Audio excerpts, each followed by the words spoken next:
The Manhattan Grand Ballroom glittered like it had something to prove. Crystal chandeliers poured golden light over polished marble floors. Waiters in white gloves moved in precise choreography, balancing trays of sparkling water and champagne. Laughter rose and fell in controlled waves, the kind of laughter that sounded expensive. At the center of it all stood Daniel Hayes.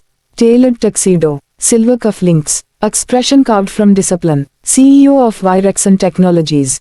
Fortune's most strategic mind of the year. A man investors called brilliant, and employees called intimidating. Daniel didn't believe in unnecessary emotion.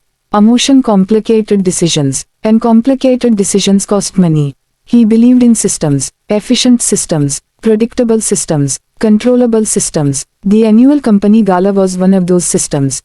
An investment in morale, an investment in brand image, an investment in networking, and it was running precisely on schedule. Until it wasn't. Across the room, near the back wall where the lighting dimmed slightly, Maria Lopez stood beside her daughter, Lily.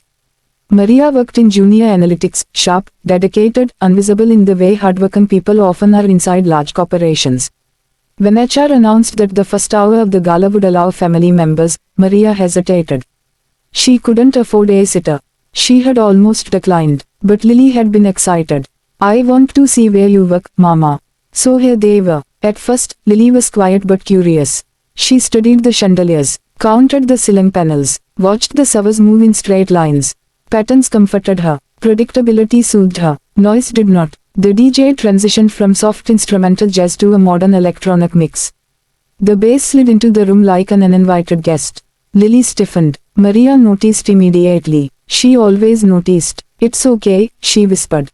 The bass deepened. It vibrated through the floor. Lily's fingers twitched. Her breathing changed, shorter now, shallow.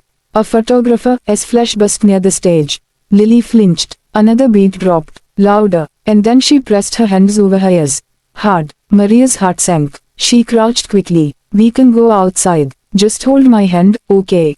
But Lily wasn't processing words anymore. The room had become too bright. Too loud. Too unpredictable. The bass wasn't just sound. It was pressure. It felt like being trapped underwater. A sharp cry escaped Lily's mouth, involuntary, piercing. Head stunned. Conversations faltered. The polished rhythm of the gala stuttered. Daniel Hayes noticed because attention shifted away from him. He paused mid-sentence while an investor praised quarterly growth. Daniel followed the line of sight across the room.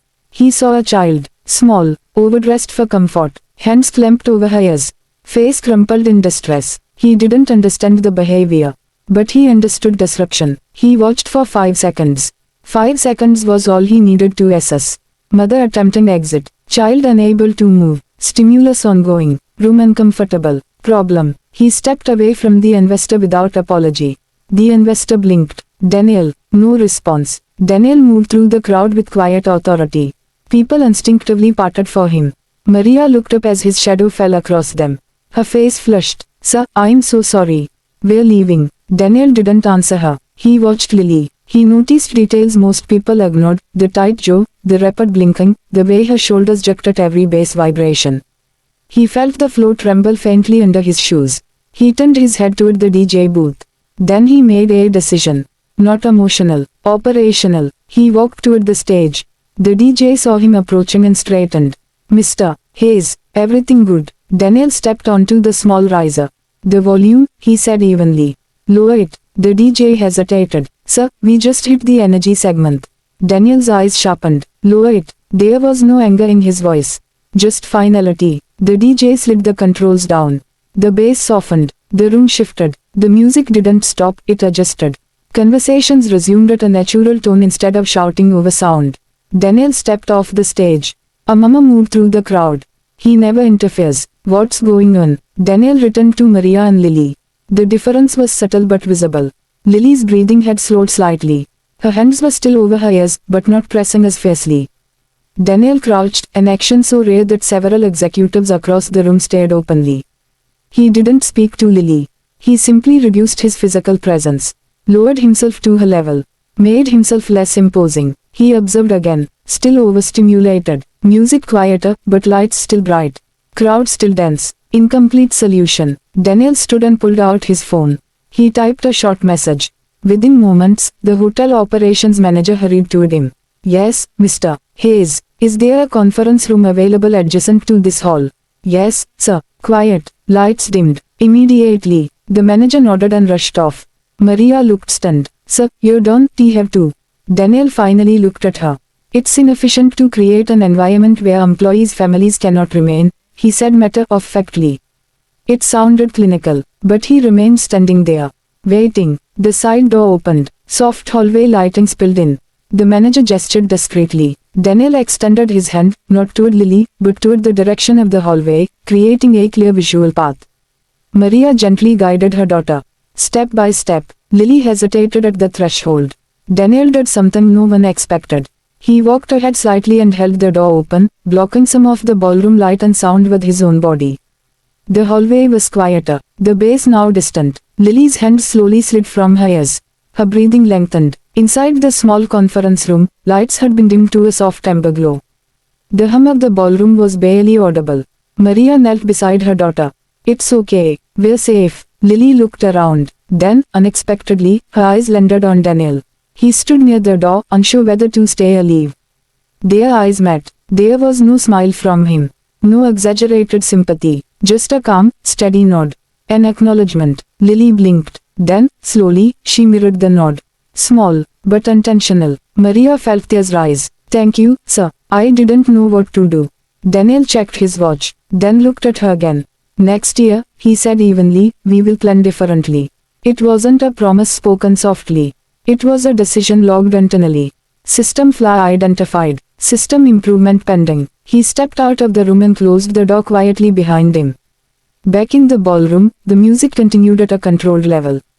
Conversations resumed. Investors smiled again, but something had shifted. People had seen him, not dominating, not calculating, adjusting. As Daniel resumed his place near the center of the room, the investor leaned toward him. Everything all right? Daniel adjusted his cufflink. Yes, he replied calmly. Just a volume correction. But as the evening continued, Daniel found himself glancing occasionally toward the hallway door. Not out of emotion, out of awareness. He had built an empire on the habit of optimization. Tonight, for the first time, he optimized something he had never measured before. Comfort. And though he would never admit it aloud, lowering that music felt like the most precise decision he made all quarter. Virexon Technologies was hosting its Global Innovation Summit in San Francisco. Tech journalists, Fortune 500 executives, startup founders, and policy makers filled the auditorium. The event was being live-streamed worldwide. Massive LED screens glowed behind the stage. The music played, controlled, measured, powerful but not overwhelming. Because this time, Daniel had personally reviewed the sound calibration. No one knew why. Backstage, his board members were buzzing. This better justify the R&D budget, one whispered.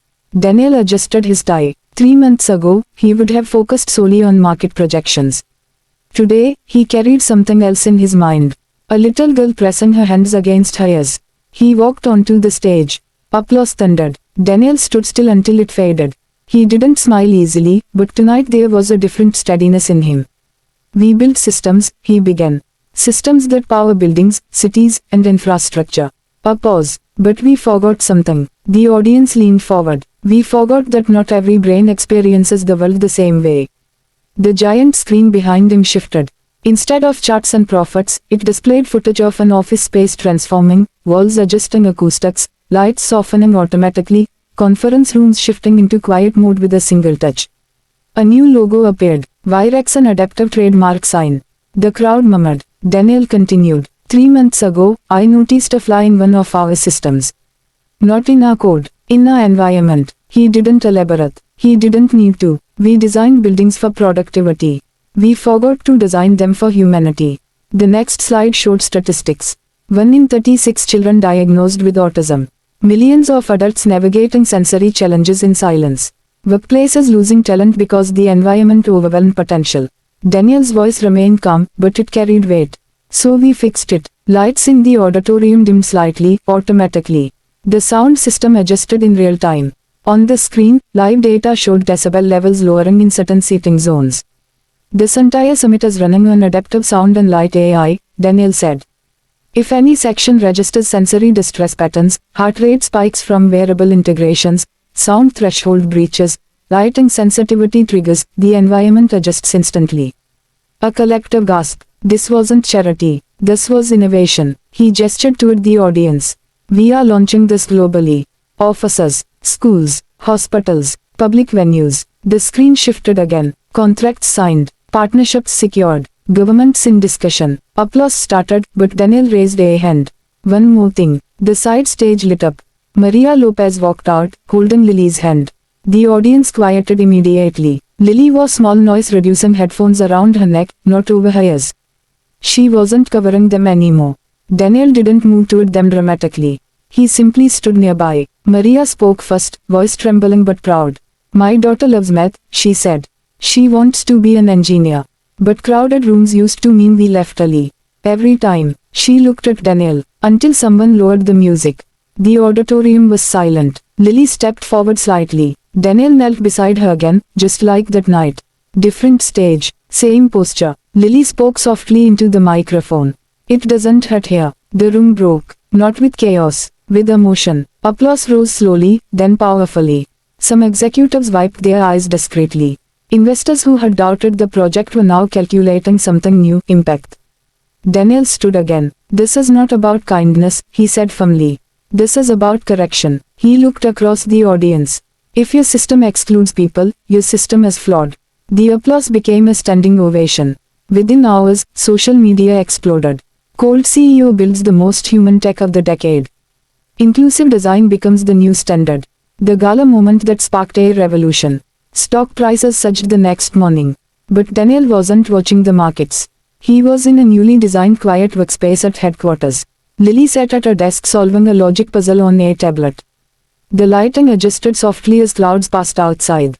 No buzzing fluorescents, no echoing footsteps, no sharp interruptions. Daniel observed. Out of habit, Lily solved the puzzle and looked up. You fixed it, she said simply. Daniel considered that. No, he replied. You showed me it was broken. For the first time in years, he smiled fully. Not for investors, not for headlines, for understanding.